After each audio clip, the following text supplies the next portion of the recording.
हाय, मी व्हिएतनामला आली आहे. आता या दनांग एअरपोर्टला आम्ही आलोय चेक इन साठी, जिथून आम्हाला जायचं आहे हनॉईला.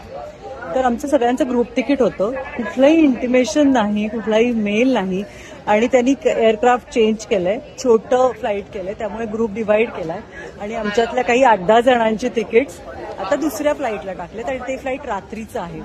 सो आता ते सॉर्ट करणं चाललंय. तर विदाऊट इंटिमेशन हे सगळं करणं जरा चुकीचं आहे. सो तुम्ही कुठे जात असाल बाहेर फिरायला तर प्लीज आपलं एअर तिकीट्स, त्याच्या डेट्स चेक करून घ्या आणि त्यांच्याशी कोऑर्डिनेट करा. थँक्यू. कुठे जाणार तुम्ही? होय जाणार. काय करणार तुम्ही? होय जाणार. चला मजा करू. होय जाणार. होय जाणार.